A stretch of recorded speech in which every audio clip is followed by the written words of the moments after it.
Praise lord. ప్రభునందు ప్రియమైనటువంటి దేవుని పిల్లలకు ప్రభు అయిన యేసుక్రీస్తు నామములో వందనాల శుభాలు తెలియపరుస్తూ ఉన్నాం. గడిచిన దినమంతా కూడా ప్రభు తన కృపా వాత్సల్యంలో భద్రపరుచుకుని క్షేమమును ఆరోగ్యమును ఆయుష్ను అనుగ్రహించి మరి నూతన దినాన్ని ప్రభు మనకు అనుగ్రహించారండి.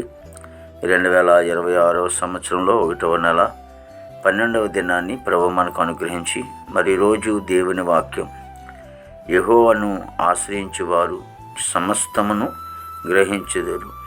సామెతల గ్రంథము 28వ అధ్యాయము 5వ వచనమండి. వాక్యము నమ్మదగినది, పూర్ణాంగీకరమునకు యోగ్యమైనది. మరి దేవుని వాక్యం సెలవిస్తూ ఉంది, యెహోవాను ఆశ్రయించేవారు సమస్తమును కూడా మరి గ్రహించగలరని లేఖనాలు సెలవిస్తూ ఉన్నాయి. కాబట్టి దేవుని వాక్యం వింటున్నటువంటి వారు, దేవుని వాక్యం చదువుతున్నటువంటి వారు, కాబట్టి ఆయనని దేవుణ్ణి మనం అనగా నజరేయుడైన యేసుని మనం ఆశ్రయిస్తూ ఉన్నాం. కాబట్టి మరి దేవుడు ఎంత గొప్పవాడో, దేవునిలో ఉన్నటువంటి గొప్పతనం ఏంటి కూడా మరి గ్రహిస్తామని కూడా మరి దేవుని వాక్యం సెలవిస్తోంది. కాబట్టి ఈ రోజున దేవుని గొప్పతనాన్ని మరి గ్రహించలేనటువంటి వారు దేవునికి దూరంగా ఉండి, అంటే అవిశ్వాసగా ఉండి జీవిస్తున్నటువంటి సందర్భాలు ఉంటూ ఉన్నాయి. కావున ఆ విధంగా కాకుండా నూతన సంవత్సరంలో సృష్టికర్తని దేవుడు, మహోన్నతుని దేవుని గ్రహించి ఆయన ఉన్నటువంటి గొప్పతనాన్ని తెలుసుకుని మరి ఇంకనూ దగ్గరగా చేరటానికి మరి ముందుకు వచ్చినట్లయితే దేవుడు మరి వారి విషయంలో దేవుడు గొప్ప కార్యాలు జరిగిస్తూ ఉంటారు.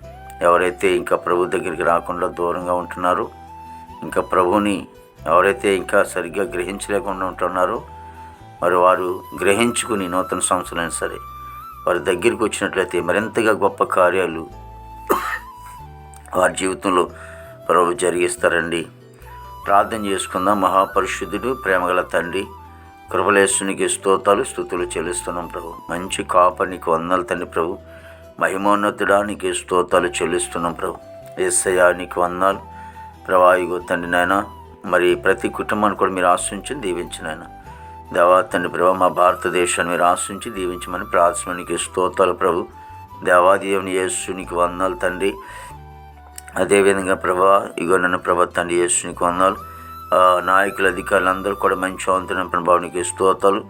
సరిహద్దుల సైనికులు మంచి వంతునం పండి, ఆర్మీ బృందానికి అంతటి కూడా మంచి వంతునం పండి, యవన బిడ్డలందరూ కూడా ప్రభా చెడు వ్యసనం నుంచి దూరపరిచి ప్రభా మరి రక్షించుకుని బాబునికి స్తోత్రాలు, నీతి మార్గంలో నడిపించిన తండ్రి. దేవ ఉద్యోగస్తులందరూ కూడా మంచి ఆరుగులతో నింపండి అయినా వారు చేస్తున్నటువంటి ఉద్యోగాలు మీ హస్తం వారికి తోడుగా ఉంచి ప్రభా బలపరచమని ప్రార్థనకి స్తోత్రాలు. రాకపోకలు నువ్వే కాపాడమని ప్రార్థన తండ్రి. ప్రభా యేసునికి వందనాలు. చదువుకునే బిడ్డలకు కూడా ప్రభా మరి మంచి ఆరుగులతో నింపండి బాబు. ఇదిగో నన్ను ప్రభా మరి నాయన వాళ్ళు గొప్పగా ప్రయోజనాలు కృప దయచేయండి తండ్రి. ప్రభా పనికి వెళ్ళే బిడ్డలు కూడా మంచి ఆరుగులతో నింపడమని ప్రార్థనకి వందనాలు. ప్రభా ఇగో తండ్రి నాయన మా దేశ పాడి పంటంతా మీరు ఆశించి దీవించిన ఆయన. హాస్పిటల్లో రోజు స్వస్థపరి, జైలు ఉన్న బిడ్డలు విడుదల చేయండి. కోర్టు గోడలు, కేసు గోడలను కూడా కొట్టివేసి రక్షణ లేని వారు రక్షణ దయచేయండి. మారు మనసు లేని వారు మారుమ దయచేయండి. వివాహం లేని బిడ్డలకి వివాహం దయచేయండి. గర్భఫలం లేని వారు గర్భంది గర్భిణీ సుఖమైన డెలివరీ దయచేయండి. తల్లి బిడ్డకి క్షేమం దయచేయండి. ప్రార్థనకి స్తోత్రాలు. ప్రతి సేవకుడైన వారి కుటుంబం, బిడ్డలు, సంఘం, పరిచయం అంతా మీరు ఆశ్రయించిన తండ్రి. ఈ దినమంతా కూడా ప్రభువా నీ విశేషమైన కృపతో నింపి నీ నామానికి మాత్రం మహిమ తెచ్చుకోండి. ఆమేన్, ఆమేన్, ఆమేన్.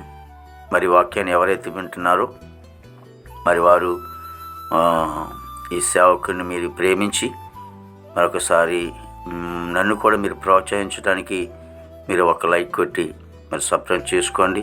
అనేక మందికి షేర్ చేయండి. దేవుడు మిమ్మల్ని మీ కుటుంబాన్ని దీవించును గాక. ఆమేన్.